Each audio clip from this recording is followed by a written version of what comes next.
إن الحمد لله نحمده ونصلي على رسوله الكريم. أما بعد، قال الله تعالى: وإذ قال عيسى ابن مريم يا بني إسرائيل إني رسول الله إليكم مصدقا لما بين يدي من التوراة ومبشرا برسول يأتي من بعد اسمه أحمد فلما جاءهم بالبينات قالوا هذا سحر مبين. وقال تعالى في هذه السورة: هو الذي أرسل رسوله بالهدى ودين الحق ليظهره على الدين كله ولو كره المشركون. سامعین محترم، بھائیو، دوستو، ساتھیو اور احترام کے لائق پردہ دار خواتین، السلام علیکم ورحمۃ اللہ وبرکاتہ۔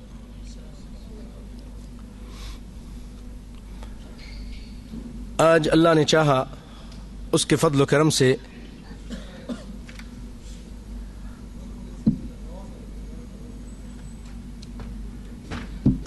آپ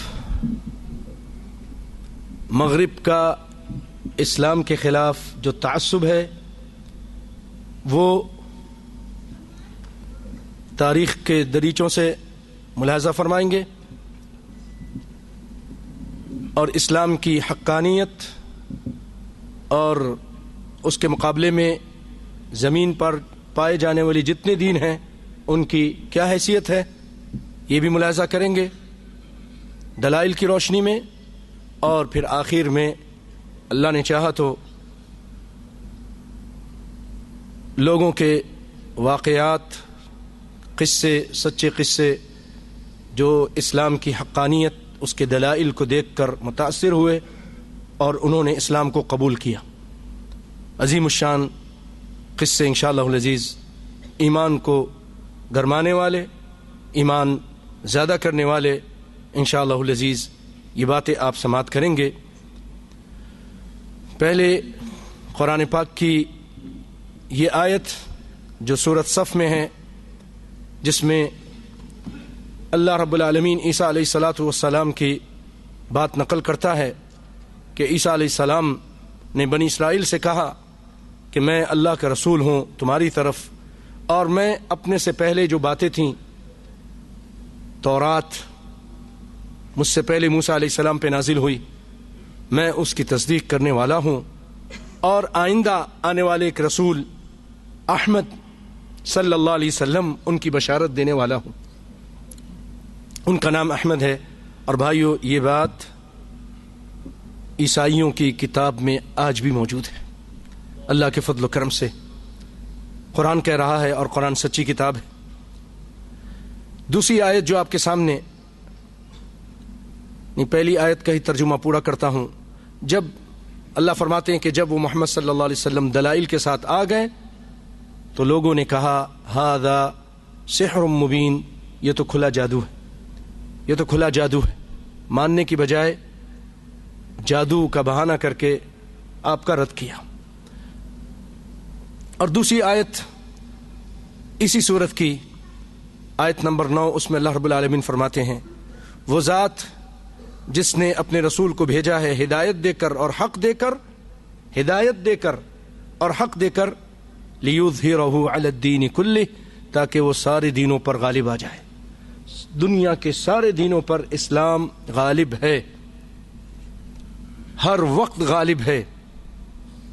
ہمارے حافظ عاصم صاحب ابھی بات کر رہے تھے، اللہ تعالیٰ ان کی جوانیوں میں اور ان کے علم میں اور عمل میں برکت عطا فرمائے۔ ہمارے سارے ساتھی ماشاءاللہ کوشش کرتے ہیں، بہت کام کر رہے ہیں، اللہ تعالیٰ ان سب کو برکت عطا فرمائے۔ آپ کے بھی آنا اور بیٹھنا اور آپ کی جد و جہد کو رب العالمین قبول فرمائے، آمین یا رب العالمین۔ جذبات میں وہ ایک بات کہہ گئے کہ اسلام مغلوب ہے یا پٹ رہا ہے، مسلمان پٹ رہے ہیں، اسلام کبھی بھی مغلوب نہیں ہو سکتا. اب ایک بات یاد رکھیے گا،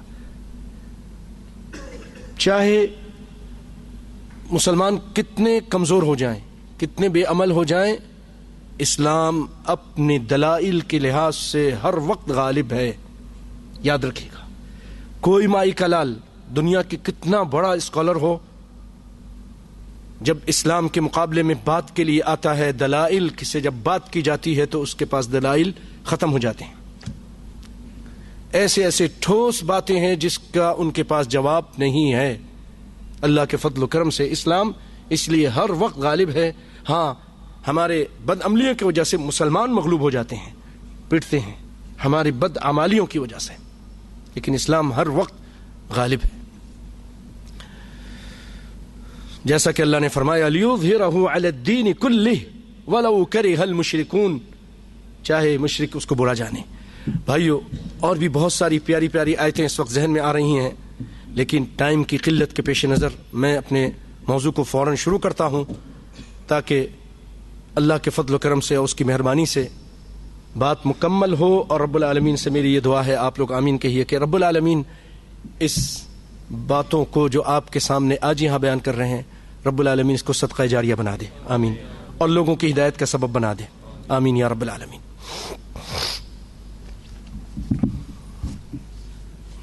وعلیکم السلام ورحمۃ اللہ.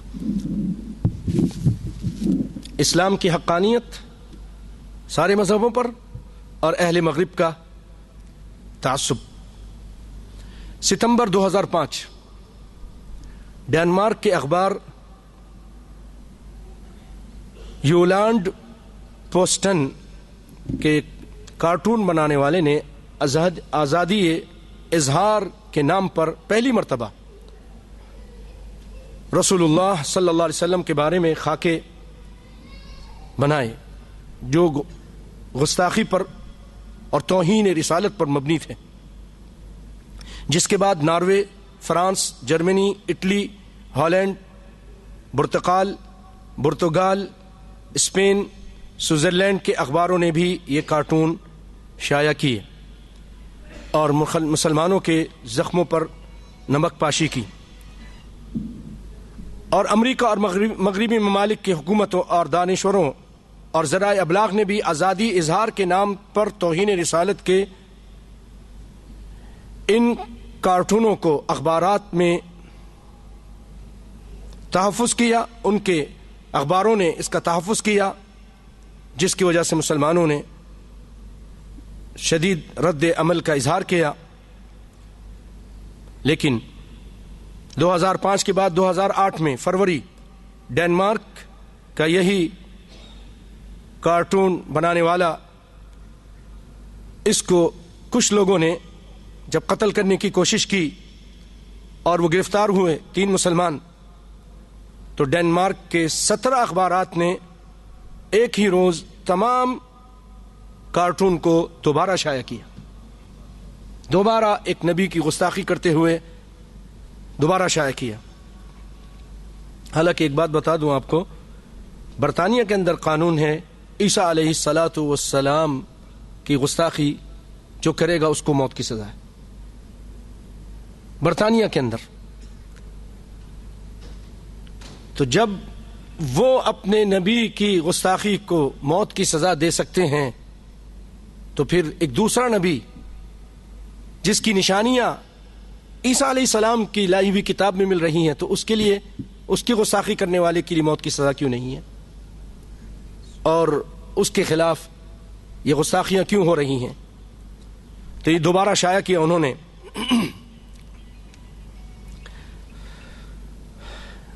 اس کے بعد ڈنمارک کے ایک اور یہودی کیری نے 100 کارٹون پر مشتمل ایک کتاب شائع کی. اسی طرح ہالینڈ کا پارلیمنٹ کا ایک ممبر ہے گرٹ ولڈرز، وہ قرآن کی اور نبی صلی اللہ علیہ وسلم کی اہانت اور توہین پر ایک فلم بنانا چاہتا ہے، اور اس نے یہ کہا کہ میں اس فلم کے ذریعے دنیا کو ایک بہت بڑے خطرے سے آگاہ کروں گا کہ اسلام کتنا بڑا خطرہ ہے پوری دنیا کے لیے، نعوذ باللہ۔ اور یورپ کو اس وقت اسلامی لوگوں کے سونامی کا سامنا ہے، اس طرح لوگوں کو اسلام کے خلاف وہ لوگ ابھارنے کی کوشش کر رہے ہیں دن رات۔ امریکی نائب صدر بہت مشہور ہوا، ڈک چینی جو بھی ہے، اس نے میری لینڈ ریاست میں امریکی بحری اکیڈمی کے ایک اعلیٰ سطحی اجلاس میں خطاب کرتے ہوئے کہا کہ گزشتہ صدی میں ہمیں 3 خطرات کا سامنا تھا، کمیونزم، نازی ازم اور اسلامی بنیاد پرستی۔ 3 تھے، کمیونزم، نازی اور اسلام۔ کہتا ہے پہلے دونوں خطرے ختم ہو چکے ہیں، اب ہمارے سامنے صرف اسلام کا خطرہ باقی ہے۔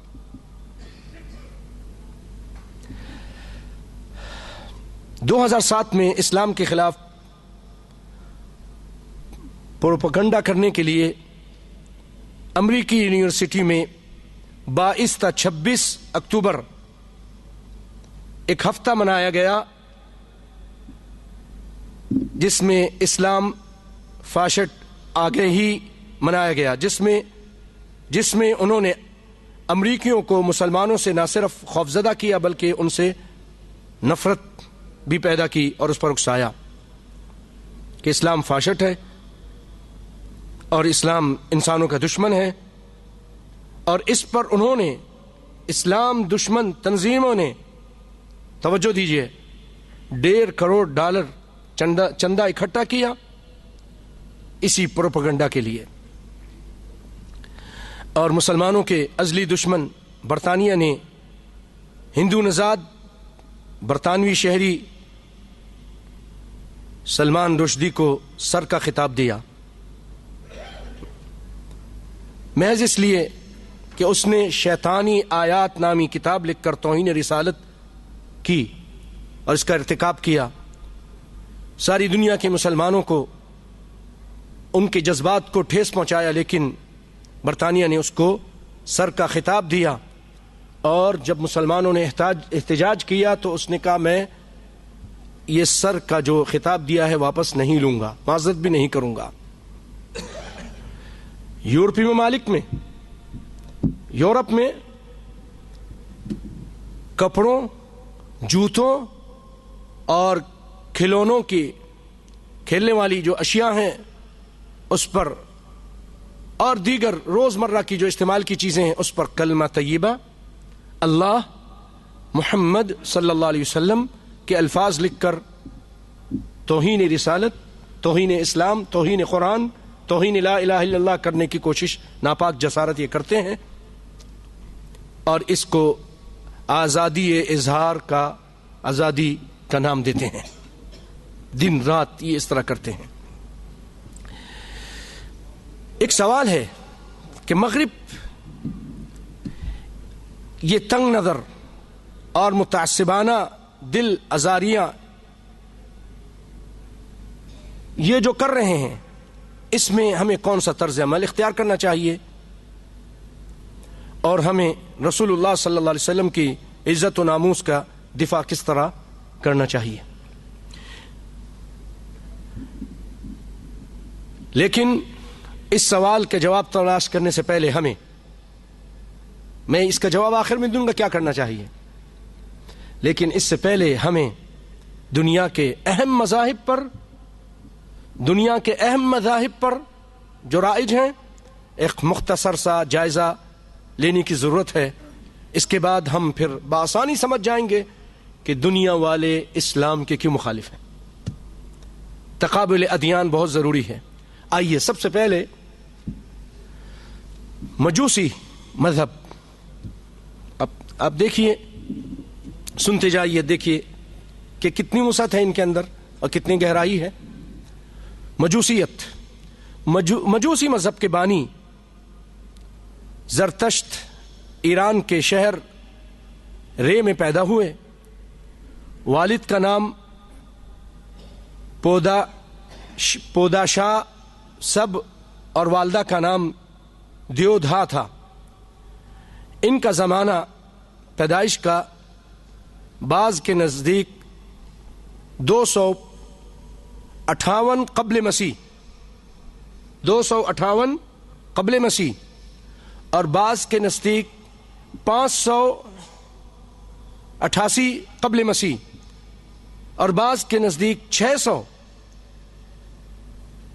تاریخ میں بہت زیادہ اختلاف، یہ نہیں کہ ایک دو دن کا اختلاف، سالوں کا، صدیوں کا اختلاف. 30 سال کی عمر میں زرتشت صاحب ایک پہاڑی پر چلے گئے اور گوشہ نشین ہو گئے، جہاں انہیں خدا واحد احورا مزد کا مکاشفہ حاصل ہوا، جس کی طرف انہوں نے لوگوں کی دعوت دینا شروع کی. 10 سال میں صرف 10 سال کوشش کے بعد صرف ان کا چچیرا بھائی، نام نہیں معلوم اس کا کون تھا، وہ ان کا ہم خیال بن سکا. عوام سے مایوس ہو کر زرتشت بلخ کے بادشاہ گشتا سب کے پاس گئے اور درباری علماء سے مناظرہ ہوا. بادشاہ ان سے متاثر ہو کر ان کی تعلیمات کو قبول کر لیتا ہے، جس کے بعد ان کا یہ مذہب ایران میں تیزی سے پھیلنے لگا. 77 سال کی عمر میں ایک تورانی سپاہی نے خنجر مار کر ان کو قتل کر دیا. یہ ہیں مجوسی مذہب کے بانی کے حالات زندگی. زیادہ سے زیادہ تفصیلات جو ہمیں ملتی ہیں، اور اس میں اس قدر اختلافات ہیں، یہ جو آپ کے سامنے یہ چند سطر بیان کیے میں نے، اس قدر اختلافات ہیں کہ بعض محققین نے ان کے وجود تک کا انکار کیا ہے کہ یہ کوئی وجود دنیا میں نہیں تھا.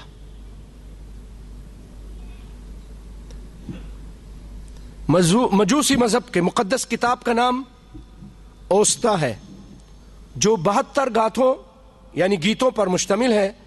یہی 72 گیت مجوسی مذہب کی تعلیمات ہیں.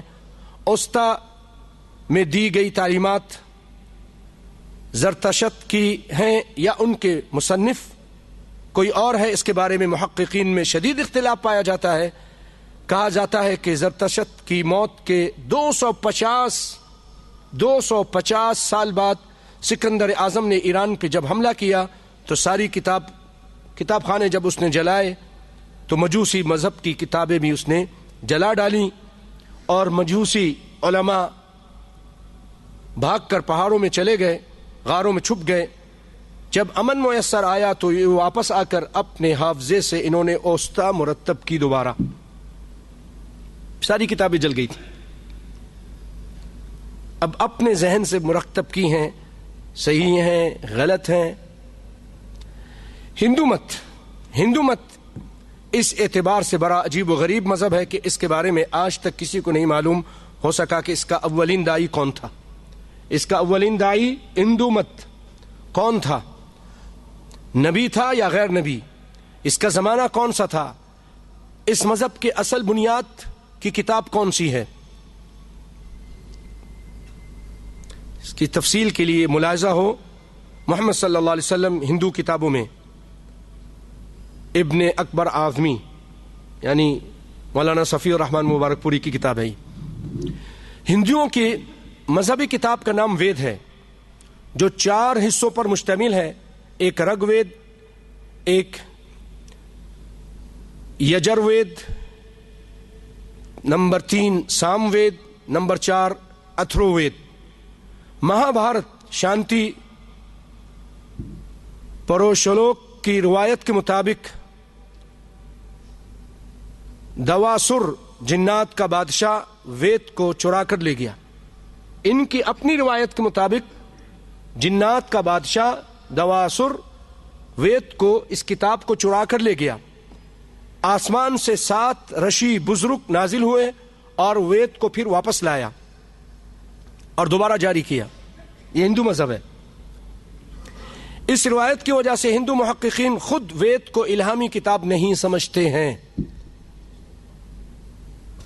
ہندو محققین اس کو اسلامی الہامی کتاب نہیں سمجھتے ہیں. ویدوں کی تحریر کا زمانہ 800 قبل مسیح، بعض کے نزدیک 1000 قبل مسیح، بعض دیگر کے نزدیک 4000 قبل مسیح، 4000 سال پہلے عیسیٰ علیہ السلام کے، اور بعض کے نزدیک 5000، اور دیگر اور محققین کے نزدیک 10000 قبل مسیح سال پہلے یہ ویدوں کا زمانہ ہے. اور یہ وید نازل ہوئی یا لکھی گئی جو بھی تھی. اب ان کی تعلیمات پر نظر ڈالیے. تعلیمات پر توجہ دیجئے بھائیو، اللہ تعالیٰ آپ کو برکت عطا فرمائے، آمین یا رب العالمین. ویدوں میں ذات پات کی تعلیم. ویدوں کی تعلیم کے مطابق برہمن قوم پرماتا یعنی اللہ کے منہ سے پیدا ہوئی. برہمن اللہ کے منہ سے پیدا ہوئی. کشتری قوم بازو سے، ویش قوم رانوں سے، اور شودر پاؤں سے پیدا ہوئی. برہمن دنیا کی سب سے اعلیٰ مخلوق ہے ان کے مذہب کے مطابق. دنیا میں جو مال و دولت ہے سب برہمن کا ہے، سب برہمن کا ہے. برہمن جس عورت کا ہاتھ پکڑ لے وہ اس کی ہو جاتی ہے. برہمن گناہوں سے بالکل پاک ہے، خواہ وہ تینوں عالم کو تباہ کر دے، تینوں عالم کو بم مار کے تباہ کر دے ایٹم بم سے، تب بھی وہ پاک صاف ہے. شودر ویتسن لے تو اس کا کانوں میں، شودر وید کو سن لے یعنی ان کی مذہبی کتاب کو سن لے تو اس کے کانوں میں سیسا ڈالا جائے گا. اگر پڑھے تو اس کی زبان کاٹ دو، اگر یاد کر لے تو اس کا دل چیر دو، اگر برہمن کے برابر بیٹھ جائے تو اس کے کمر پہ داغ لگاؤ، لگا کر اس کے چوتر کٹواد کر جلا وطن کر دو. نعوذ باللہ. شودر جس وضو سے برہمن کی توہین کرے اس کا وہ وضو کاٹ دو. جس وضو سے اس کی یعنی جس چیز، ہاتھ پاؤں جس چیز سے اس کی توہین کرے اس کو کاٹ دو. عورت کے بارے میں ویدوں کی تعلیم. عورت دھوکے باز ہے. ان کے یہاں عورت کے بارے میں یہ کہتے عورت دھوکے باز ہے، عورت کی عصمت مشکوک ہے، عورت کا دل بھیڑیے کی بھٹ ہے، عورت باپ کی جائیداد کی وارث نہیں بن سکتی، عورت نکاح ثانی نہیں کر سکتی، دوسری شادی نہیں کر سکتی، عورت خلا نہیں لے سکتی، عورت کو جوئے میں اگر ہارنے اور فروخت کرنے کی عورت کو جوئے میں ہارنے اور فروخت کرنے کی اجازت ہے مذہب میں. جن لڑکیوں کے بھائی نہ ہوں ان کی شادی نہیں ہو سکتی. لڑکیوں کی موجودگی میں لڑکا، سنیے اور اپنے اسلام پر فخر کیجیے اور اللہ کا شکر ادا کیجیے. اگر کسی آدمی، کوئی خاندان ہے ہندو، اس کے یہاں بچیاں پیدا ہو رہی ہیں، بچہ پیدا نہیں ہو رہا ہے، تو لڑکے کے پیدا کرنے کے لیے شوہر اپنی بیوی کو کسی غیر محرم سے جفتی کرا سکتا ہے، حاملہ کرا سکتا ہے. سن رہے نا؟ نعوذ باللہ. نیوک کا حکم دے سکتا ہے، اس کو نیوک کہتے ہیں. غیر ہندوؤں کے ساتھ، غیر ہندوؤں کے بارے میں وید کی تعلیمات. غیر ہندو دھرم کے مخالفوں کو زندہ آگ میں جلا دو، زندہ رہنے کا حق نہیں. ہندو دھرم کے مخالفوں کو درندوں کے آگے ڈال دو. ہندو دھرم کے دشمنوں کو ان کے دشمنوں کے کھیتوں کو اجاڑ دو اور انہیں بھوکا مار کر ہلاک کر دو. ہندو دھرم کے مخالفوں کو سمندر میں غرق کر دو، جیسے یہ برما میں کر رہے ہیں. مسلمانوں کو پکڑ کے بوریوں میں ڈال بند کر کے پھینک دیتے ہیں مسلمانوں کو غرق کر. جس طرح بلی چوہے کو ترپا کر مارتی ہے، اس طرح ان کو ترپا کر مارو. اسی لیے گجرات میں یہ کچھ کیا. بہرحال میں تعلق کروں گا تو باتیں لمبی ہو جائیں گی. آگے چلتے ہیں. مخالفوں کو جوڑ جوڑ اور بند بند کاٹ دو. ہندو مذہب کے مخالفوں کے جوڑ جوڑ اور اس کے بند بند کاٹ دو. اس کے پاؤں تلے اس کو پاؤں تلے کچل دو. اس پہ رحم نہ کرو، مت کرو. ویدوں میں شرک کی تعلیم، دیوتا جو دیوتا ہیں ان کی تعداد 3340 ہے. 3340 ہے ان کی تعداد. کائنات کا خالق برہما اور ہے، اور عشق و محبت کا دیوتا کام دیو اور ہے. دشمنوں کو برباد کرنے والا دیوتا شیوا جی اور ہے. حصول اولاد کے لیے شکتی اور ہے. مردانہ عضو تناسل اور پرویتھی زنانہ عضو تناسل کی بھی ان کے ہاں پوجا ہوتی ہے. یہ بھی دیوتا ہیں. اس کے علاوہ آگ، پیپل کا درخت، ہاتھی، شیر، سانپ، چوہا، سور، بندر، بیل، گائے بھی ہندوؤں کے دیوتاؤں میں ہیں، ہندوؤں کے خدا شمار ہوتے ہیں. ہندوؤں کا عقیدہ ہے کہ گائے نے زمین و آسمان کو اٹھایا ہوا ہے. اس کا گوبر اور اس کا پیشاب پینا گناہوں کی معافی کا ذریعہ ہے.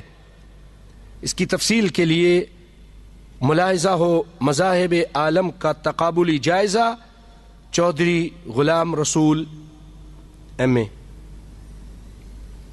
ٹھیک ہے بھائیو، آگے چلتے ہیں. بدھ مت، یہ ہندو مت کے بارے میں نے سنا، مجوسیت کے بارے میں سنا، ہندو مت کے بارے میں، اور اب بدھ مت. بدھ مت کے بانی گوتم بدھ. یاد رہیے کہ سنسکرت میں بدھ کے معنی ہوتے ہیں روشنی اور نور. تو گوتم بدھ 568 قبل مسیح میں نیپال کے دارالحکومت کپل دستو میں ایک راجا کے یہاں پیدا ہوئے. کہاں پیدا ہوئے؟ راجا کے یہاں. جاگتے رہنا. باپ کا نام شدو دھن تھا اور والدہ کا نام مایا تھا. 16 سال کی عمر میں جسود ہارا عورت سے شادی کی جس سے ایک بچہ پیدا ہوا، رحل. گوتم بدھ کی ابتدائی 29 سالہ زندگی پر پردہ ہے، اخفا ہے. گوتم بدھ بچپن سے ہی غور و فکر کے عادی تھے. عمر کے 23ویں سال چند مصیبت زدہ لوگوں کو دیکھ کر گوتم بدھ اس قدر متاثر ہوئے کہ آبادیوں کو چھوڑ کر جنگلوں اور ویرانوں میں جا نکلے. دنیا کے مصائب اور آلام، دکھوں اور تکلیفوں سے نجات پانے کے طریقوں پر غور کرنے لگے. مسلسل 6 سال تک نفس کشی کی، کھانا پینا ترک کیا، مراقبے اور مجاہدے کیے. اس عرصے میں گوتم بدھ کا جسم سوکھ کر کانٹا بن گیا، لیکن ابدی راحت کا حصول اور اس کا راز ان کے ہاتھ نہ آ سکا. لہٰذا وہ دوبارہ کھانا پینا انہوں نے شروع کر دیا.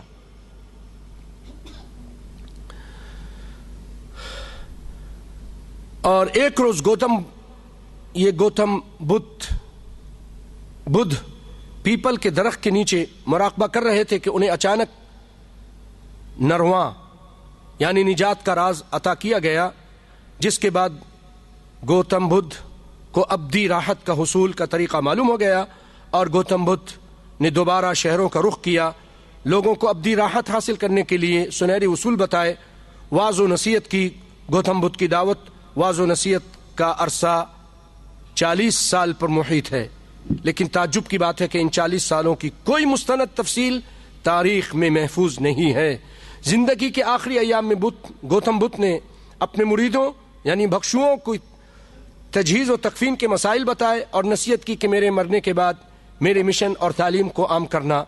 گوتم بدھ 80 سال کی عمر میں 488 گورکھپور کے علاقے میں ان کا انتقال ہوا. گوتم بدھ نے اپنی زندگی میں کوئی تحریر تعلیمات نہیں چھوڑیں. ان کے وفات کے 218 سال بعد چوموریہ خاندان کا تیسرا بادشاہ اشوک جو 270 قبل مسیح حکمران بنا، اس نے بدھ مت کو قبول کیا، اس مذہب کو، اور جس کی وجہ سے اس بدھ مت کو بہت ترقی حاصل ہوئی. اشوک نے اپنے عہد میں بھکشوؤں کی ایک عظیم اجتماع منعقد کرایا، جس میں ممتاز بھکشوؤں نے بدھ مت کی تعلیم کو تری پٹیکا کے نام سے پالی زبان میں مرتب کیا، جو بدھ مت کی مقدس کتاب قرار پائی. چونکہ گوتم کی اپنی زبان پالی نہ تھی، لہذا محققین اس کتاب کو اس کی مستند ہونے کو تسلیم نہیں کرتے ہیں. ان کی اپنی زبان کوئی اور تھی، اور کتنے سو سال بعد انہوں نے نہ لکھی نہ کوئی کتاب چھوڑی، اور کتنے سو سال کے بعد لوگوں نے پھر اس کو دوسری زبان میں لکھا، اپنی طرف سے لکھا. تفصیل کے لیے ملاحظہ ہو مذاہب عالم کا تقابلی جائزہ. اب آ جائیے یہودیت کی الہامی کتاب توراۃ اور زبور ہے، جسے عہد نامہ قدیم اولڈ ٹیسٹامنٹ یا عہد نامہ عتیق یا میثاق بنی اسرائیل کہا جاتا ہے. عہد نامہ قدیم کے درج 5 حصے ہیں. عہد نامہ قدیم کے 5 حصے ہیں. نمبر 1 پیدائش، نمبر 2 خروج، نمبر 3 احبار، نمبر 3 گنتی اور استثناء. ان پانچوں کو اسفار خمسہ کہا جاتا ہے. عہد نامہ قدیم کے 4 ماخذ تسلیم کیے جاتے ہیں. نمبر 1 یہودی متن، نمبر 2 استثنائی متن، نمبر 3 مرشدانہ متن، اور یہ سب مختلف زمانوں میں لکھی گئی ہیں. یہودی متن موسیٰ علیہ السلام کے وفات کے 600 سال بعد لکھی گئی، 600 سال بعد. استثنائی متن موسیٰ علیہ السلام کے وفات کے 700 سال بعد لکھی. مرشدانہ متن یہ 6 صدی قبل مسیح لکھا گیا، یعنی موسیٰ علیہ السلام کی وفات سے 900 سال بعد. اور الالوہیمی متن، یہ متن سب سے بعد میں لکھا گیا، یعنی موسیٰ علیہ السلام کی وفات کے تقریباً 1000 برس بعد. یاد رہے کہ موسیٰ علیہ السلام اور عیسیٰ علیہ السلام کے درمیانی مدت 1500 ہے. 1500 سال کا فاصلہ ہے موسیٰ علیہ السلام اور عیسیٰ علیہ السلام کے درمیان. بائبل، حوالہ بائبل، قرآن اور سائنس، یہ لکھنے والے ہیں اس کے مورس بوکلے، اردو ترجمہ صفحہ نمبر 40. یعنی موسیٰ علیہ السلام کی وفات کے 1200 سال بعد عہد نامہ قدیم کے عبرانی زبان میں 3 مختلف متن موجود تھے.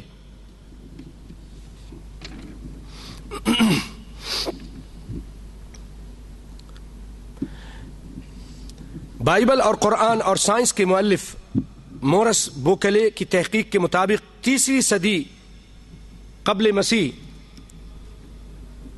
یعنی موسیٰ علیہ السلام کی وفات کے 1200 سال بعد عہد نامہ قدیم کے عبرانی زبان میں 3 مختلف متن موجود تھے.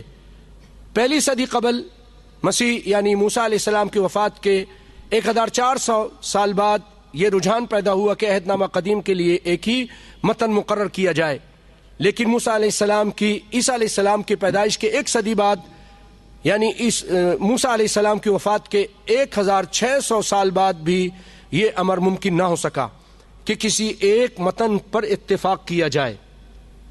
پانچوں کہہ رہے تھے ایک پر اتفاق کر لو، لیکن وہ پانچوں چلتے رہے. بائبل، قرآن اور سائنس کے مؤلف تورات میں تحریف کے بہت سے دلائل دینے کے بعد آخر میں لکھتے ہیں کہ عہد نامہ قدیم کی تصنیف میں انسانی ہاتھ زیادہ دکھائی دیتا ہے.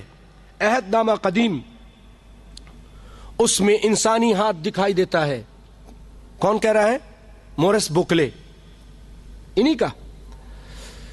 لہذا یہ سمجھنا مشکل نہیں کہ ایک اشاعت سے دوسری اشاعت تک اور ایک ترجمے سے دوسرے ترجمے تک جو تبدیلیاں واقع ہوئی ہیں ان کی وجہ عہد نامہ قدیم کا موجودہ متن گزشتہ 1000 سالہ پرانے متن سے مختلف، بہت بالکل مختلف، مکمل طور پر مختلف ہے. بائبل حوالہ ہے، بائبل، قرآن اور سائنس. اب آ جائیے، آپ نے دیکھا کتنا اختلاف ہے، اور انسانی ہاتھوں نے لکھا ہے، تحریف ہو چکی ہے.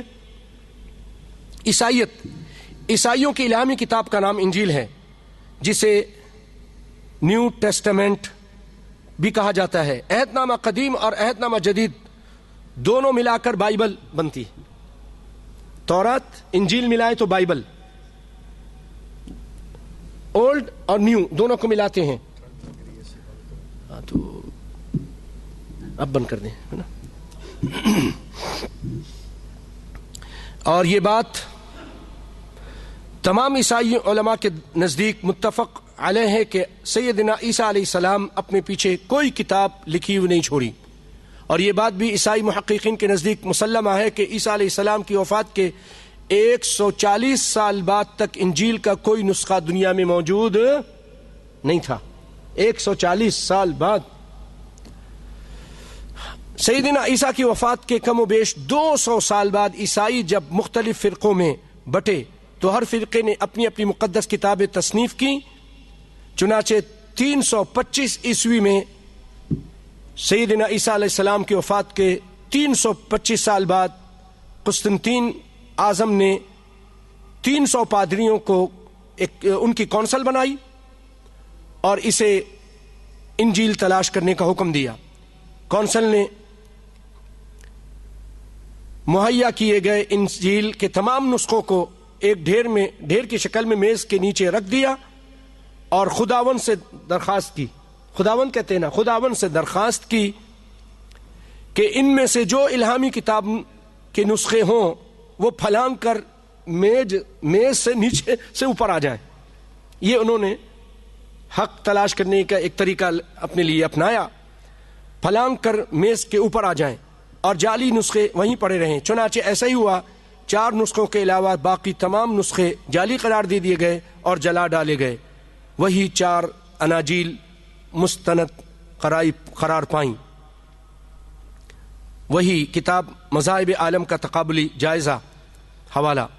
تو یہ 4 تھے: متی کی انجیل، مرقس کی انجیل، لوقا کی انجیل اور یوحنا کی انجیل.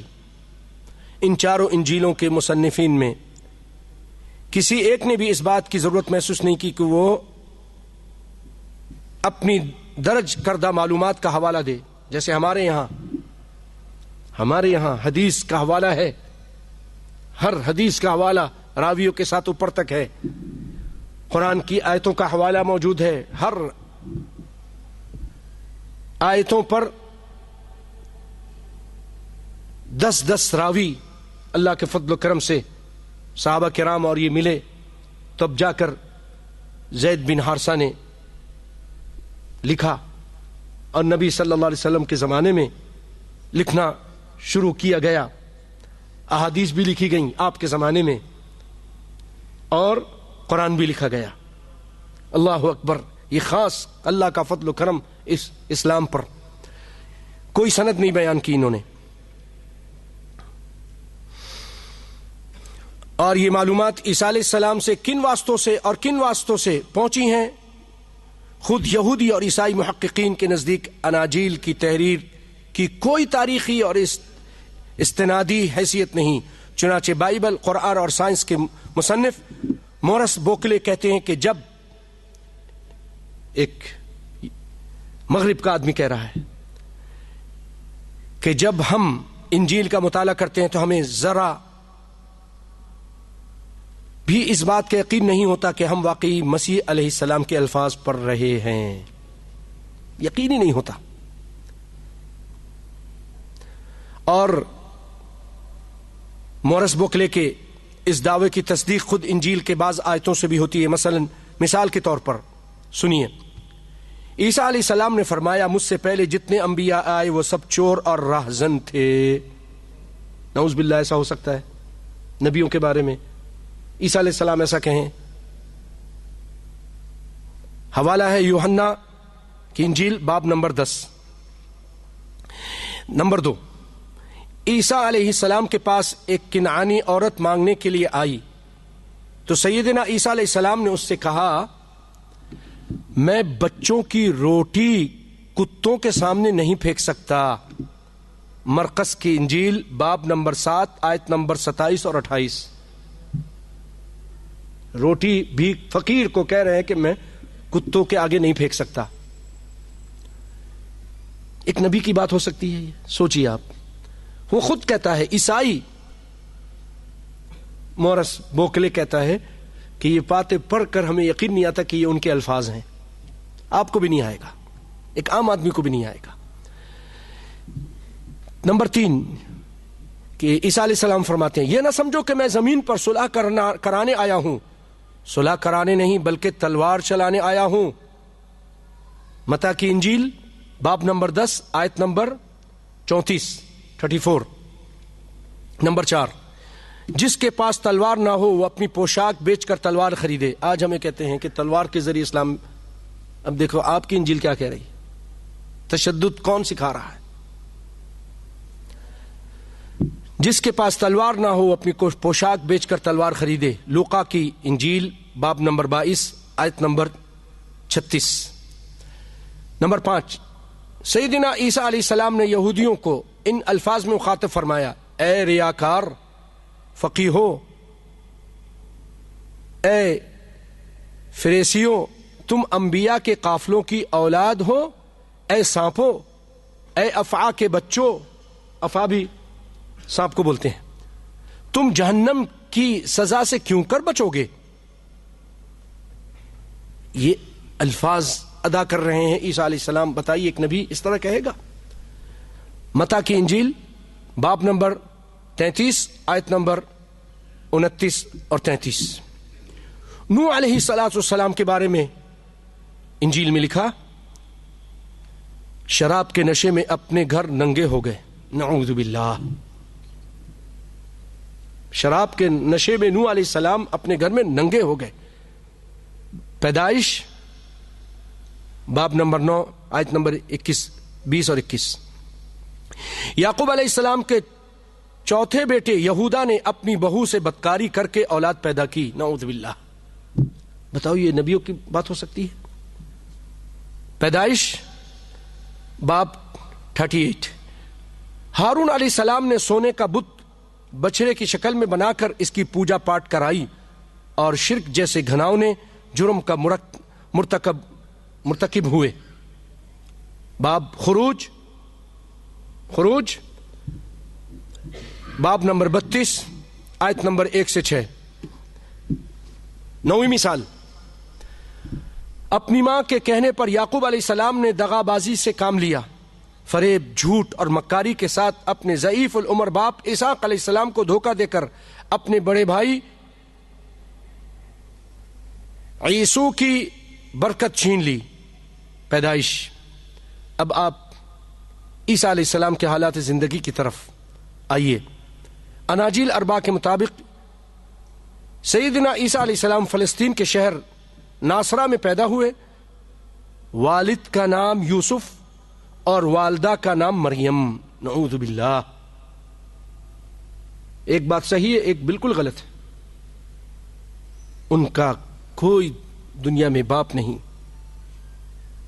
کوئی باپ نہیں. اللہ نے اپنے کلمہ خاص سے ان کو پیدا کیا بغیر باپ کے.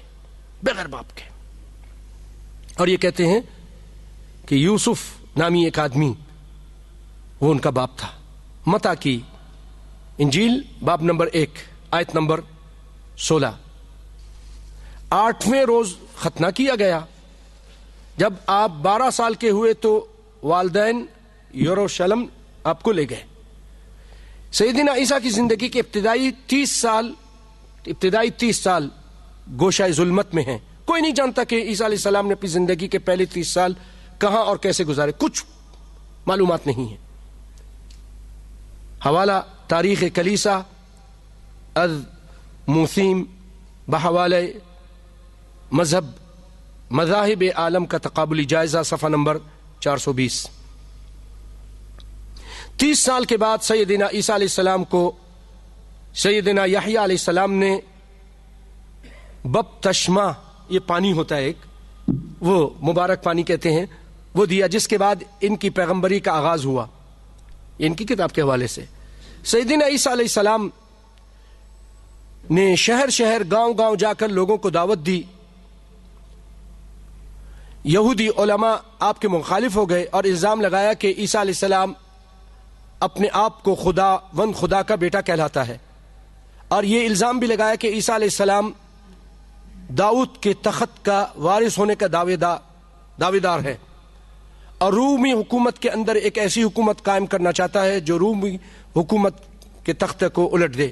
چنانچہ یہودی علماء کے اصرار پر رومی گورنر پیلاطوس نے سیدنا عیسیٰ علیہ السلام کو گرفتار کرنے کا حکم دیا۔ گرفتار کرنے والوں نے سیدنا عیسیٰ علیہ السلام کا ایک حواری یہودا عسکر پوتھی بھی شامل تھا، البتہ باقی شاگرد جو سیدنا عیسیٰ علیہ السلام کے ساتھ تھے وہ سب بھاگ گئے، اور سیدنا عیسیٰ علیہ السلام پر مقدمہ چلایا گیا، انہیں پھانسی کی سزا دی گئی۔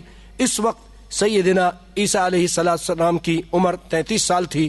اناجیل کی روح سے تیسرے روز سیدنا عیسیٰ علیہ السلام دوبارہ زندہ ہو گئے، اپنے حواریوں سے ملاقات کی، 40 روز دنیا میں قیام کے بعد آسمان کی طرف اٹھا لیے گئے۔ یہ ہے ساری تفصیل جو ہمیں انجیل کے حوالے سے سیدنا عیسیٰ علیہ السلام کی زندگی کے بارے میں ملتی ہے۔ یہ آپ کے سامنے کئی مذاہب کا میں نے تفصیلی جائزہ پیش کیا۔ اب آ جائیے کائنات کے سچے، اعلیٰ اور عرفہ اور نکھرے موتیوں سے زیادہ قیمتی اسلام کی مقدس اسلام کے بارے میں، اس کی ڈیٹیل لیتے ہیں۔ اسلام کی مقدس کتاب کا نام قرآن مجید ہے، جو بذریعہ وحی رسول اللہ پر نازل ہوئی، جسے آپ صلی اللہ علیہ وسلم کی حیات طیبہ میں بہت سے صحابہ کرام نے حفظ کر لیا اور لکھنے کا آرڈر دیا آپ نے۔ سیرت کی کتابوں میں ان تمام صحابہ کرام مرد و خواتین کے نام تک محفوظ ہیں جنہوں نے روایت کی۔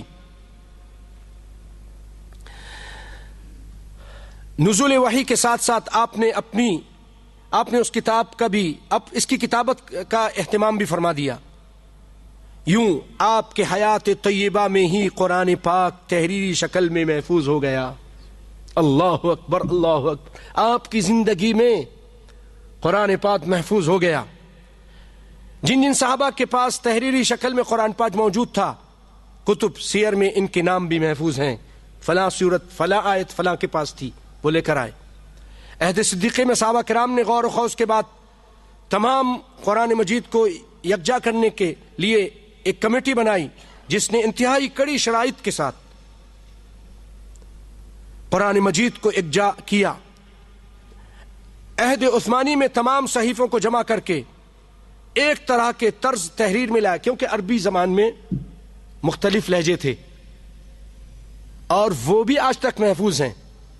10 قرات، 7 سبا کی قرات، 10 کی قرات، لیکن عام لوگوں سے اس کو ہٹا دیا تو لوگوں کو پڑھنے میں آسانی ہو، ورنہ وہ بھی محفوظ ہے اللہ کے فضل و کرم سے۔ اور پھر ان میں سے جو آج ہمارے سامنے یہ ہے حفص عن عاصم، یہ اس کو پوری دنیا میں نسخے بنا کے بھیج دیے، اللہ اکبر، اور باقی بھی محفوظ ہیں۔ باقی چیز وہی ہے، بس لہجے کا فرق ہے، ورنہ آیتیں معنی سب وہی ہیں۔ اس طرح آپ صلی اللہ علیہ وسلم کی وفات مبارک کے چند سال بعد ہی قرآن مجید کو اس کی موجودہ شکل میں محفوظ کر دیا گیا، جو آج تک بغیر کسی رد و بدل کے منوعاً موجود ہے۔ آپ حیران ہوں گے کہ سیدنا عثمان جس قرآن کی تلاوت کر رہے تھے، اور جب باغیوں نے حملہ کیا، پہلا سپارہ پڑھ رہے تھے فَسَيَكْفِيكَهُمُ اللَّهُ، جب یہاں پہنچے حملہ کیا، اس پر خون کے چھینٹے پڑے، اور آج تک ترکی کے عجائب گھر میں وہ قرآن پاک محفوظ ہے۔ اللہ اکبر۔ قرآن پاک لکھ دیا گیا، جمع کر دیا گیا نبی کے زمانے میں، اور نبی کے زمانے اور ان کے زمانے میں زیادہ فرق نہیں تھا، آپ کے ساتھ ہی تھے سب یہ لوگ۔ اللہ اکبر۔ قرآن میں تحریف کرنے کی کئی بار سازشیں کی گئیں، لیکن اللہ تعالیٰ نے تمام دشمنوں کی سازشوں کو ناکام کیا، اور قرآن محفوظ ہے۔ اس قرآن کے بعد نبی صلی اللہ علیہ وسلم کے حیات طیبہ پر، آپ کی سیرت پر نظر ڈالیے۔ آپ کی جائے پیدائش پوری طرح، کہاں پیدا ہوئے، تاریخ پیدائش تھوڑا سا اختلاف ہے، اور وہ بھی اب اللہ کے فضل و کرم سے پیر کے دن کو ہے، تو علماء نے ثابت کر دیا کہ اس تاریخ میں پیر کا دن 9 کو آیا تھا، فلکیات کے اس سے بھی 9 یا 12 یہ تاریخ۔ اسماء مبارکہ، شجر نسب، والدہ کے پاس تربیت، پھر مائی حلیمہ کے پاس، اور وہاں جو واقعات ہوئے، دادا کی سرپرستی، میں نے اسی لیے آپ کے سامنے واقعات بیان کیے۔ ابو طالب نے، پھر تجارت، نکاح، اور اس کے بعد آپ کا اخلاق، کردار، قریش کے ساتھ لڑائی، معاہدہ، امین و صادق ہونے کا اعجاز، حج اسود کی تنصیب، غار حرا میں گوشہ نشینی، وحی کی ابتدا، خفیہ دعوت، اعلانیہ دعوت، سردار قریش سے مذاکرات، سفر طائف، معراج، بیت عقبہ ثانی، ہجرت، قباء میں قیام، مدینے میں تشریف آوری، ساری چیزیں پورے ڈیٹیل کے ساتھ موجود ہے کہ نہیں ہے؟ اللہ اکبر۔ اللہ کے فضل و کرم سے موجود ہیں۔ آپ کے حیات طیبہ کے بعد آپ کی تعلیمات پر نظر ڈالیے۔ ایمان، طہارت، عبادات، نماز، روزہ، حج، زکوٰۃ وغیرہ، صدقہ، خیرات، توبہ، استغفار، لین دین کے معاملات، حلال حرام، تجارت، زراعت، مزدوری، کھانا پینا، سونا جاگنا، بہت لمبی فہرست ہے، یہاں تک کہ گھر والے کے ساتھ کیا معاملہ کرنا، اپنی خواہشات اور شہوت، جائز شہوت کے لیے کس طرح آنا، اپنی قضاء حاجت کے لیے باتھ روم کس طرح جانا، ساری ڈیٹیل اس اسلام کے اندر موجود ہے اللہ کے فضل و کرم سے۔ الیوم اکملت لکم دینکم واتممت علیکم نعمتی، دین اسلام کو ہم نے آج مکمل کر دیا۔ اور لقد کان لکم فی رسول اللہ اسوۃ حسنہ، رسول اللہ صلی اللہ علیہ وسلم کی ساری زندگی کو اللہ تعالیٰ نے بہترین نمونہ قرار دے دیا، اور آپ کی زندگی کے ایک ایک لمحہ حدیث کی کتابوں میں محفوظ ہے اللہ کے فضل و کرم سے۔ آپ کا حلیہ مبارک کیسا تھا، آپ کی ہتھیلی، آپ کے تلوے، آپ کی ایڑی، آپ کی پنڈلی، آپ کی آنکھیں، آپ کا دہن، آپ کا قد، آپ کے بال، آپ کا پسینہ، اس کی خوشبو عطر سے زیادہ بہترین، رنگ کیسا تھا، آپ کی داڑھی مبارک میں سفید بال کی تعداد کتنی تھی، یہ تک بھی صحابہ کرام نے بیان کر دیا۔ اللہ اکبر۔ کیوں نہ ہم اللہ کا شکر ادا کریں اس ایسے اسلام پر، ایک ایک چیز واضح ہے۔ ادعو الی بصیرۃ انا ومن اتبعنی، میں تم کو پورے دلائل کے ساتھ، پوری بصارت کے ساتھ اسلام کی طرف بلاتا ہوں، ہر چیز واضح ہے، کسی چیز کے اندر کوئی جھول نہیں ہے۔ آپ کی چادر، آپ کے نالین، آپ کی انگوٹھی کس انگلی میں پہنتے تھے وہ تک ذکر آ گیا ہے، انگوٹھی پہ کیا نقش تھا محمد رسول اللہ وہ تک ذکر آ گیا ہے، سرما کیسے لگاتے تھے، تکیہ کیسا تھا، گفتگو کیسے کرتے تھے، مسکرانا، آنسو بہانا، مزاح آپ کا کیسا، تواضع انکساری، سوتے کیسے تھے، جاگتے کیسے تھے، سب چیزیں اللہ کے فضل و کرم سے کتب میں، احادیث میں اور کتب سیر میں محفوظ ہیں۔ اب میں پوچھوں گا، کیا مجوسیت جیسا کہ غیر محفوظ اور غیر یقینی، محض 72 گیتوں پر مشتمل، اور ہمارا اسلام پورا قرآن کتنی صورتیں ہیں، 114، کئی ہزار آیتیں بنتی ہیں، اور اس کے بعد احادیث کئی ہزار احادیثیں ہیں، سیاستہ کے اندر پورے راویوں کے سند کے ساتھ محفوظ ہے اللہ کے فضل و کرم سے۔ محمد مصطفیٰ صلی اللہ علیہ وسلم کی لائی ہوئی باتوں کو اللہ تعالیٰ نے اس طرح، اس قدر احتیاط کے ساتھ رب العالمین انتظام کیا کہ صرف آپ کی حالات زندگی نہیں، آپ کی حدیث بیان کرنے والے کے راوی کے حالات زندگی بھی محفوظ ہیں، سچا تھا یا جھوٹا تھا یہ تک محفوظ ہے کہ نہیں؟ کائنات میں آپ دیکھ لیجئے، کوئی بڑا رہبر ہو، لیڈر ہو، کوئی دائی ہو، اس کے حالات زندگی اس قدر اور اس کے بیان کرنے والوں کے حالات زندگی اس قدر باریکی کے ساتھ محفوظ نہیں ملیں گے۔ یہ ایک اسلام، یہ قرآن و حدیث کے بیان کرنے والوں کے حالات زندگی۔ کیا یہ مجوسیت اسلام کا مقابلہ کر سکتی ہے؟ کیا رسول اللہ صلی اللہ علیہ وسلم کی حیات طیبہ کی مستند قابل اعتماد مفصل حالات زندگی کے مقابلے میں زرتشت کی زندگی کے انتہائی غیر یقینی مختصر اور نامکمل حالات دنیا والوں کو کیا کشش دکھائے گی؟ کوئی کشش ہے اس کے اندر؟ کچھ بھی نہیں۔ کیا ہندو مت جس کا دائی نامعلوم ہے، جس کی مقدس کتاب شرک کی تعلیم دیتی ہے، عورت قابل نفرت ٹھہرائی جاتی ہے، اپنے علاوہ دوسرے مذہب کے پیروکاروں کو جلانے، کچلنے، قتل کرنے اور چیر پھاڑ کر دینے کی تعلیم دیتی ہے، انسانوں کو اعلیٰ اور ادنا درجوں میں تقسیم کرتی ہے، ایسا مذہب اسلام جیسے امن پسند، عادلانہ اور حقوق انسانی کے محافظ اور توحید کے لمبردار دین کے لیے کبھی چیلنج بن سکتا ہے؟ ہندو مت کبھی بھی نہیں۔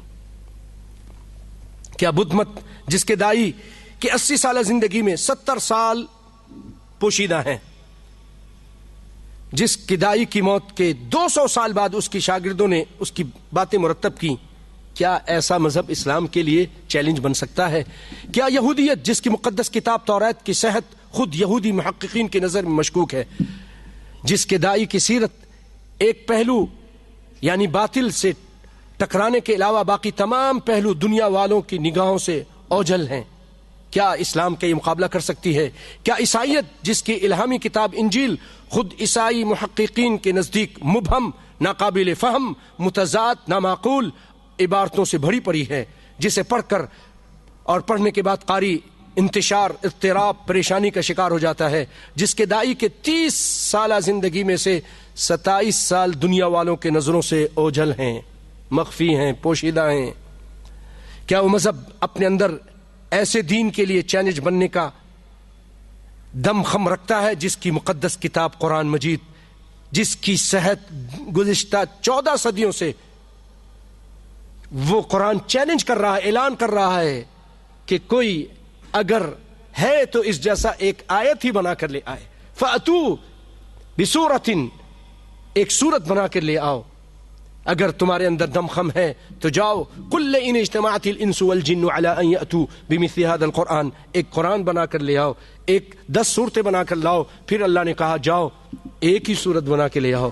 ایک صورت بھی 1400 سال گزر چکے ہیں، دنیا کے بڑے بڑے ادیب، بڑے بڑے شعراء اور بلغاء موجود اور علماء موجود ہیں، عربی داں ہیں، بہت سارے یہودی اور عیسائی عربی بہت اچھی بولتے ہیں اور سمجھتے ہیں، ان کی مادری زبان ہے، لیکن آج تک کوئی نہ کفار مکہ میں سے اور بعد کے آنے والے لوگوں میں سے کوئی بھی قرآن پاک کی ایک صورت نہیں بنا سکا۔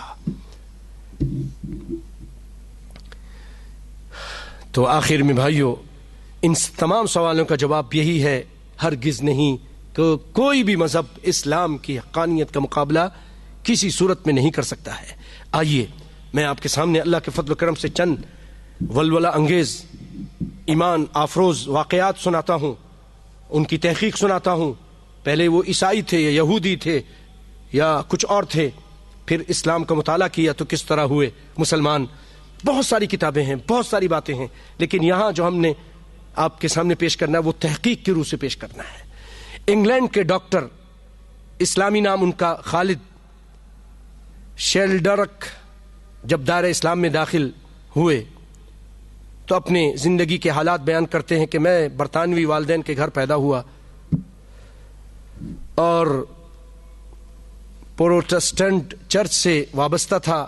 میرے والد کی آرزو تھی کہ مجھے چرچ کا پادری دیکھیں، اس لیے مجھے دینی کتاب کا مطالعہ کرنے کی رغبت دلاتے، اور جب مجھے دیکھتے کہ میں دینی کتاب پڑھ رہا ہوں تو بڑے خوش ہوتے تھے۔ کہتے ہیں کہ ماں باپ کے حکم پر میں نے چرچ آف انگلینڈ میں باقاعدگی سے جاتا، جہاں مجھے بتایا جاتا کہ اللہ کی ذات یعنی خدا کی ذات واحد 3 شخصیتوں کا مجموعہ ہے.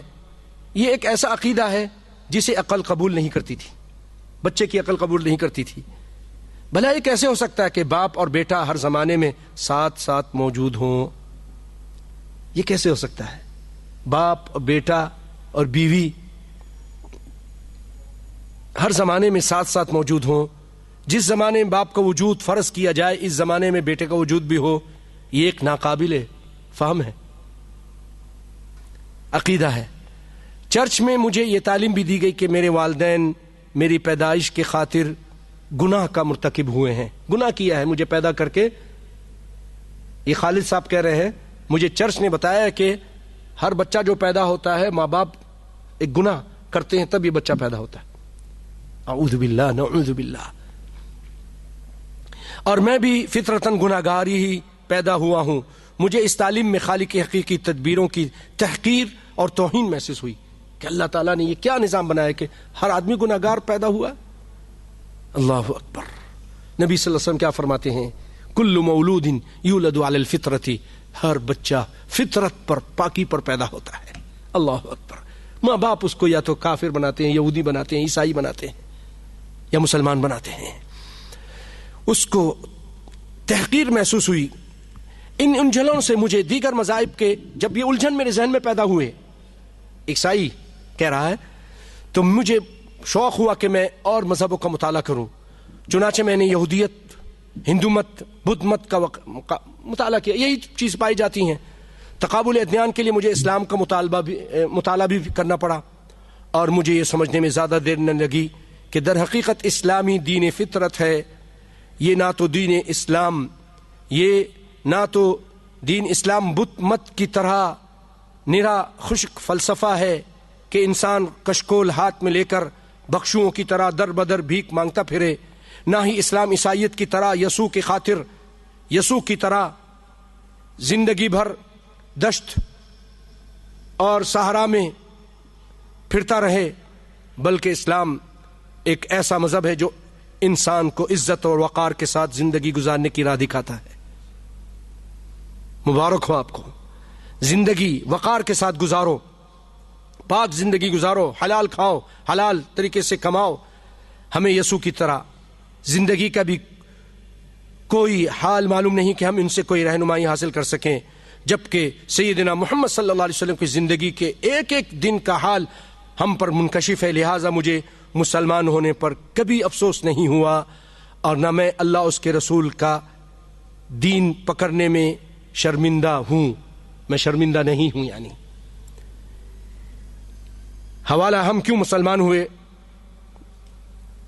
از ڈاکٹر عبدالغنی فاروق، صفحہ نمبر 87. کلکتہ میں ایک ہندو راجا کے یہاں پیدا ہونے والے ایک آدمی جو بعد میں دائرہ اسلام میں داخل ہوئے، ایک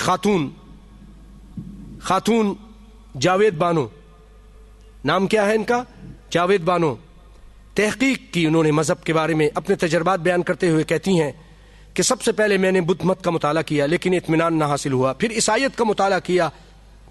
یہ ہیں تحقیق کرنے والے لوگ، اس لیے میں نے وہ واقعات اختیار کیے ہیں جس میں تحقیق ہو.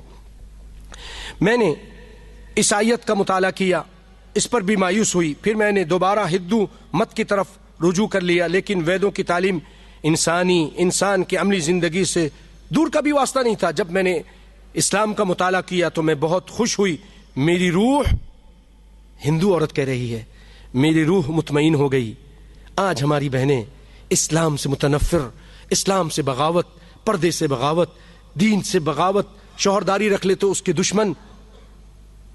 اور یہ دیکھو عورت کہہ رہی ہے، یہ پیاسی تھی نا، اس کو گوہر نایاب جستجو کے بعد ملا، تمہیں آرام سے مل گیا، تم قدر نہیں کرتی ہو. اس کو مشکل سے ملا، کہتی میری روح مطمئن ہو گئی. میں نے صداقت پالی. صرف اسلامی دنیا کا ایک ایسا مذہب ہے جو روزمرہ کی زندگی میں ہمارا سچا رہنما ہو سکتا ہے. دنیا کے تمام روحانی رہنماؤں میں سے آقا نامدار سیدنا محمد صلی اللہ علیہ وسلم ایک ایسی شخصیت ہیں جو آزادی، اخوت، مساوات جیسے زرین اصول لے کر آئے ہیں جن پر چل کر انسان نجات حاصل کر سکتا ہے. اللہ اکبر. یہی حوالہ جو میں نے پہلے دیا. انگلینڈ کے حسین رؤوف عیسائی والد اور یہودی والدہ کے گھر پیدا ہوئے. ان کی تعلیم و تربیت چرچ آف انگلینڈ کے اصولوں کے مطابق ہوئی.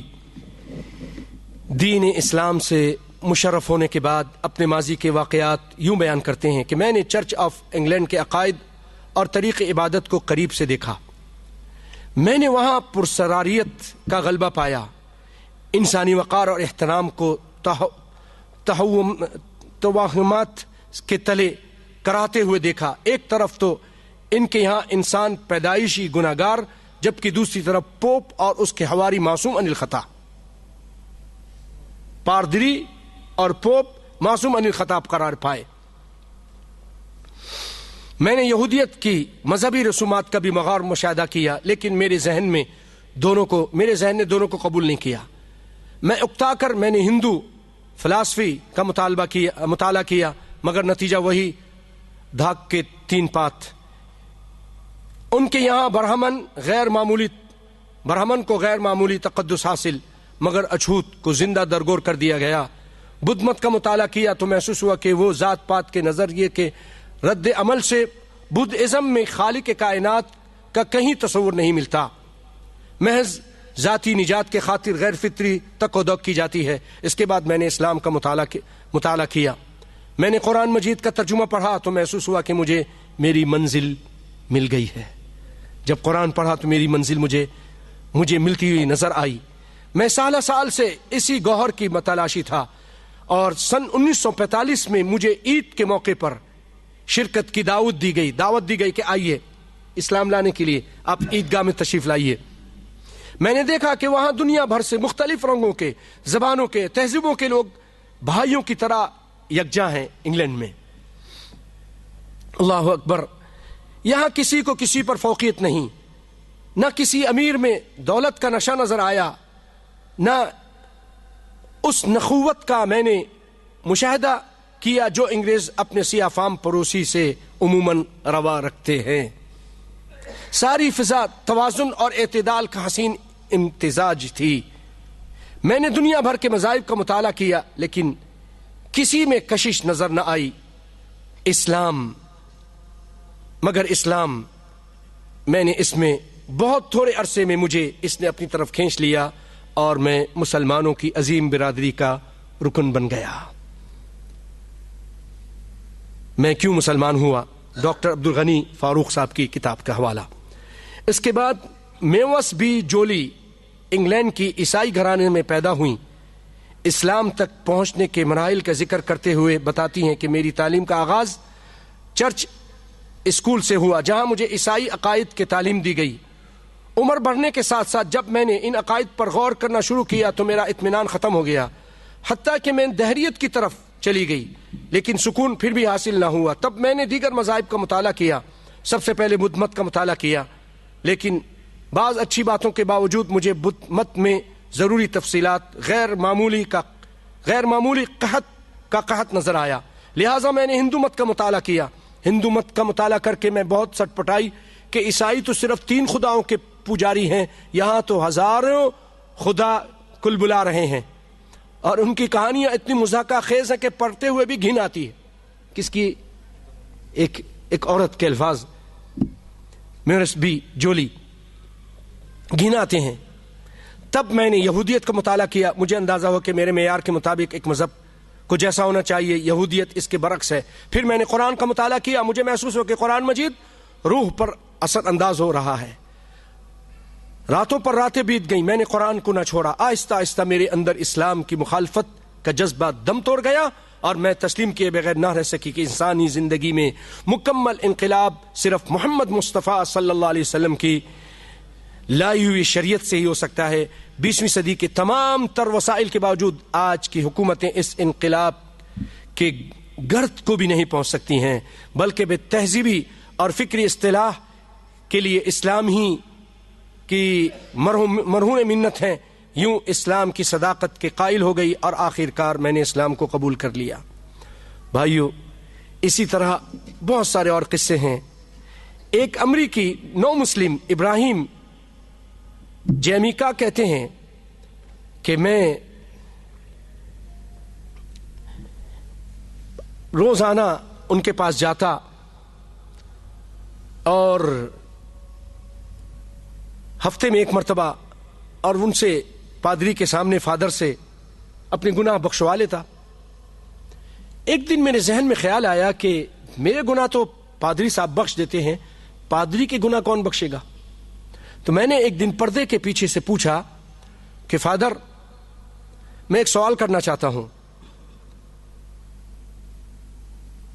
کیا سوال ہے؟ کہا میرا سوال یہ ہے کہ میرے گناہ تو آپ معاف کر دیتے ہیں، لیکن آپ کا گناہ کون معاف کرتا ہے؟ آپ کس کے سامنے اپنے گناہ کا اعتراف کرتے ہیں؟ تو پردے کے پیچھے لمبی خاموشی ہو گئی اور کچھ دیر کے بعد انہوں نے کہا ابھی تم باہر چلے جاؤ، صحن میں میرا انتظار کرو، جب میں فارغ ہو کر آؤں گا تو اطمینان سے تمہارے سوالوں کا جواب دوں گا. یہ کہتے ہیں کہ میں باہر آ گیا، پروگرام ختم ہو گیا، اس کے 1 گھنٹے تک میں ان کا انتظار کرتا رہا لیکن فادر صاحب نہیں آئے. پھر میں گھر چلا گیا اور اس کے بعد کبھی میں چرچ نہیں گیا، مسلمان ہو گیا. اللہ اکبر. تو یہ چیزیں ہیں بھائیوں، یہ چیزیں یہود و نصارہ دیکھ کر کہ ہمارا تو نام و نشان بھی مٹ جائے گا، اس لیے اسلام کے اس انقلاب کے سامنے وہ مختلف ہیل و بہانے سے بند باندھنے کی کوشش کرتے ہیں اور محمد صلی اللہ علیہ وسلم کو کبھی دہشت گرد، کبھی لٹیرا، کبھی سفاک، کبھی عورتوں کا رسیا اور اس طرح کی بیہودہ باتیں کر کے آپ کو بدنام کرنے کی کوشش کرتے ہیں. بھائیو، اب ہمارا آخر میں جو میں آپ سے کہا تھا کہ ہماری کیا ذمہ داری ہے ایسے حالات میں. بعض لوگ جلوس نکالتے ہیں، یہ بھی صحیح نہیں ہے. بعض لوگ مظاہرات کرتے ہیں، یہ بھی صحیح نہیں. کیوں؟ مظاہرات میں گولیاں چل جاتی ہیں، لوگ مرتے ہیں، اپنا ہی نقصان ہوتا ہے. ہم کیا کر سکتے ہیں؟ بھائیو، سب سے پہلے ہم سب کو چاہیے کہ قرآن کا اچھی طرح سمجھ کر مطالعہ کریں. اگر آپ کو دین اسلام سے محبت ہے، تفسیر کے ساتھ خود پڑھیں، اپنے بچوں کو پڑھائیں، بیوی کو کہیں پڑھو، ترجمے کے ساتھ، تفسیر کے ساتھ پڑھیں. قرآن کو اب پڑھیں، اس کے بعد نبی کی حدیث کو پڑھیں، نبی کی سیرت کو پڑھیں، نبی کے صحابہ کی سیرت کو پڑھیں اور اس پر عمل کریں. جب یہ صحیح باتیں مل جائیں تو اس کو آگے پہنچائیں. اب تو نیٹ میں ہے، نیٹ کے ذریعے آگے پہنچا سکتے ہیں، حوالے کے ساتھ، بغیر حوالے سے نہیں، حوالے کے ساتھ. حوالہ کب آپ دیں گے؟ جب آپ تعلیم حاصل کریں گے. ایک تو یہ کیجئے، اور دوسرا یہ، جب بھی ایسا کوئی مسئلہ ہو جائے تو آپ اس ملک کے سفارت خانے میں جا کر اپنا احتجاج درج کرائیں. یہ بھی بہت اچھا طریقہ ہے. وہاں جا کر، میں مثلا ڈنمارک نے کیا تو اس کے سفارت خانے میں جا کر میں اپنا یہ احتجاج درج کراتا ہوں کہ میں اس پر راضی نہیں ہوں، وہ اس سے میرے جذبات مجروح ہوئے ہیں، میں ایک انسان ہونے کے ناطے مجھے تکلیف پہنچی ہے. تو حقوق انسانی کی تو تنظیمیں ہیں نا ان کے پاس، تو ان چیزوں کا بڑا اثر ہوگا. اور اپنے اخلاق اور کردار کے ساتھ اسلام کی دعوت دیتے رہیے. آخری بات کرتا ہوں اور بات کو ختم کرتا ہوں. آپ کو یاد ہوگا 617 میں چنگیز خان نے کس طرح طوفان کی طرح اسلامی ممالک پر، اسلامی سلطنت پر حملہ کیا اور اینٹ سے اینٹ بجا دی، اینٹ سے اینٹ بجا دی، بغداد مٹا دیا، بہت قتل کیا. پھر اللہ رب العالمین نے دائیوں کو پیدا کیا. امام ابن تیمیہ رحمۃ اللہ علیہ، ان کے دربار میں جا کر اس کے سامنے حق کی بات کی، حق پہنچایا. اس طرح اور اچھے اچھے لوگوں نے قرآن حدیث کی بات، نبی کی بات، اسلام کی بات پہنچائی. یہ فاتح قوم، نڈر، جنگجو، بڑے بہادر، دنیا کی آندھیوں کی طرح آتے تھے، کوئی ٹھہر نہیں سکتا تھا اس زمانے میں. کہیں کہیں انہیں شکست ہوئی ورنہ نہیں. صرف مصر کے میدان میں اور کہیں نہیں. جلال الدین خوارزمی سے لے کر بڑھتے گئے تاریخ اٹھا کے دیکھیے. پھر اللہ کے فضل و کرم سے مسلمانوں کی دعوت و تبلیغ، اس کو کمزور نہ سمجھیے، معمولی نہ سمجھیے. اس کا نتیجہ نکلا 617 سے 680. جب 680 ہوئی ہجری تو انہی کا ایک آدمی ہلاکو خان کا پوتا اباقا خان بن ہلاکو، اس کا پوتا ہلاکو خان کا نیکودار خان، ہلاکو خان کا پوتا، یہ مسلمان ہوتا ہے اور تخت نشی ہو کر اپنا نام احمد خان رکھتا ہے. دعوت و تبلیغ کا نتیجہ تھا نا، اچھے اخلاق، کردار اور معاملات مسلمان علماء نے پیش کیا، اس کا نتیجہ یہ خونی قوم مسلمان ہوئی. اللہ کے فضل و کرم سے اس نے اپنا نام احمد رکھا جو محمد صلی اللہ علیہ وسلم کا نام تھا. اور اسی طرح پھر بہت سارے دوسرے مغل سردار بھی مسلمان ہوئے. اور خراسان میں ہلاکو خان کا ایک اور پوتا غازاں خان بن ارغون خان بن اباقا خان بن ہلاکو، یہ 696 میں ہجری میں شیخ صدر الدین حموی کے ہاتھ پر مسلمان ہوا اور اپنا نام اس نے محمود خان رکھا. اور محمود خان مسلمان ہونے کے بعد اسلام کی اشاعت کے لیے اس نے بہت جد و جہد کی. اور یوں یہ فتنہ جو تاتار کے نام سے شروع ہوا تھا، جس نے بڑی شر پھیلائی تھی، پھر اللہ رب العالمین نے انہی میں سے ایسے لوگ پیدا کر دیے جو اسلام کے داعی بن گئے. اور ہندوستان کے اندر بھی انہی کی نسل کے لوگ آئے، اور ہمایوں خان اور اکبر خان اور یہ سارے انہی کی نسل کے لوگ تھے جو 700 یا 800 سال تک انہوں نے وہاں پر آخری بہادر شاہ ظفر مغل بادشاہ، انہی کی نسل کے یہ لوگ تھے. کس طرح اسلام کے یہ لوگ اللہ کے فضل و کرم سے اسلام کو پھیلایا، اور کس طرح اسلام کے لیے انہوں نے حکومتیں کی، جس کے بارے میں علامہ اقبال کہتے ہیں ہے آیا فتنہ تاتار کے افسانے سے، پاس با مل گئے کعبے کو صنم خانے سے. انہی دشمنوں سے اللہ تعالیٰ نے پاسباں پیدا کر دیے. تو بھائیو یاد رکھیے اللہ کا کلام سچ ہے. اس نے فرمایا هو الذی ارسل رسولہ بالہدى ودین الحق لیظہرہ علی الدین کلہ ولو کرہ المشرکون. اس نے محمد صلی اللہ علیہ وسلم کو حق دے کر اور ہدایت دے کر بھیجا ہے تاکہ وہ سارے مذہبوں پر غالب آ جائے. اور اللہ کے فضل و کرم سے وہ غالب ہے، غالب تھا، غالب ہے، اور قیامت کی صبح تک غالب رہے گا. اللہ تعالی ہمیں اسلام کے لیے کوشش کرنے اور اس کو پڑھ کر آگے پھیلانے کی توفیق عطا فرمائے. اللہ تعالی ہم سب کے گناہوں کو معاف فرمائے اور ہماری پریشانیوں کو دور فرمائے، اور ہمیں محمد صلی اللہ علیہ وسلم کی سچی محبت ہمارے دلوں میں پیدا کر دے اور ان کی دعوت کو ہر جگہ پھیلانے کی توفیق عطا فرمائے. آمین یا رب العالمین. بھائیو آج کا موضوع تو یہ میرا مکمل ہوا، لیکن چھوٹی سی ایک بات کرنا چاہتا ہوں.